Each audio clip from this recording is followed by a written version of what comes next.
అన్నమయ్య జిల్లా పీలేరు బాస్ కార్యాలయంలో అంబేద్కర్ సేనా జిల్లా కార్యవర్గ సభ్యులు ముల్లంగి కృష్ణయ్య ఆధ్వర్యంలో మాతా సావిత్రిబాయి పూలే వర్ధంతిని ఘనంగా జరుపుకున్నారు. జిల్లా వీఎంసీ సభ్యులు పాలకొండ శ్రీనివాసులు బాస్ నాయకులతో కలిసి సావిత్రిబాయి పూలే చిత్రపటానికి పూలమాలలు వేసి ఘనంగా నివాళులర్పించారు. ఈ సందర్భంగా వీఎంసీ సభ్యులు పాలకొండ శ్రీనివాసులు మాట్లాడుతూ, మన సంస్కృతి అమలు చేసి దుర్మార్గమైన చట్టాలను మంటలకు ఆహుతి చేసిన క్రాంతి జ్యోతి ఆధునిక భారత మహిళ తొలి ఉపాధ్యాయురాలుగా సావిత్రిబాయి పూలే అని కొనియాడారు. ఈ కార్యక్రమంలో బాసు, నాయకులు హరినాథ, గురువయ్య, హరీష్, కిషోర్, వీరయ్య తదితరులు పాల్గొన్నారు. భారతీయ అంబేద్కర్ సేన ఆధ్వర్యంలో ఆమె చిత్రపటానికి ఘనంగా నివాళులు అర్పించడం జరిగింది.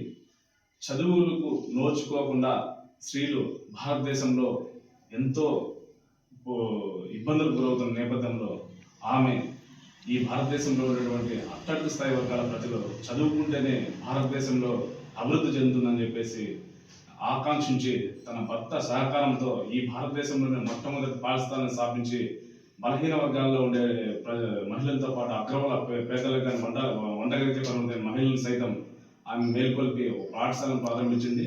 ఆ పాఠశాలను ప్రారంభించిన నేపథ్యంలో ఎంతోమంది మనువాద కుటుంబవాదులు ఆమె పాఠశాలకు వెళ్ళిన నేపథ్యంలో ఆమె పైన పేడ విసరడం జరుగుతుంది. ఆ పేడను వాసన వస్తుందని చెప్పేసి తన భర్తకి వేదన, ఇట్లా నాకు స్కూల్కి పోతుంటే పేడ వేస్తున్నారు కొంతమంది అంటే తన భర్త ఒకటే చెప్తాడు, మనం ఎంత ఇబ్బందులు పడినా కూడా పర్లేదు, ఈ భారతదేశంలో ఉన్నటువంటి మహిళలు అభివృద్ధికి నోచుకోవాలి, వాళ్ళ అభివృద్ధి భాగస్వామ్యంలో మనం భాగం కావాలంటే పాలు పంచుకోవాలంటే నేను ఒకటే చెప్తున్నాను, నువ్వు అదే చీర కట్టుకోబో, వాళ్ళు ఏదైతే నీ పైన వేస్తారో దాన్ని కానీ అదే స్కూల్లో వేసి మరలా ఒక చీర కట్టుకోను, ఒక స్వేర్ కట్టుకోబో అని చెప్పేసి చెప్పడం జరుగుతుంది.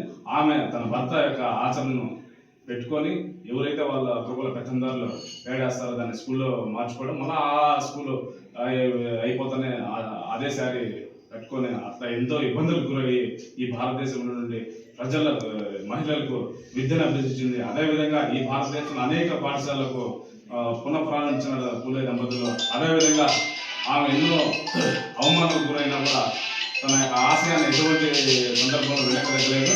అదేవిధంగా ఎంతోమంది బాధలేని ప్రజలకి ఆమె చేసిన ఉద్యోగంలో పేదవాళ్ళతో ఇబ్బందులు పడుతున్న కొంతమంది దత్తత తీసుకొని ఆయన చేరదీసి వైద్యం చేసింది, చికిత్స చేయించింది, వాళ్ళకి సేవ చేసింది.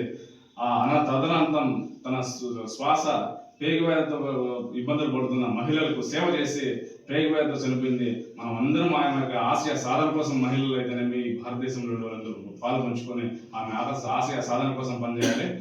అదేవిధంగా ప్రభుత్వానికి ఒకటే డిపెండ్ చేస్తున్నాం, సావిత్రిబాయి పూలే జీవిత పాఠ్య పుస్తకాలు పెట్టాలని చెప్పేసి ఈ స్థలంలో తెలియజేస్తున్నాం. జై భీమ్, జై భారత్.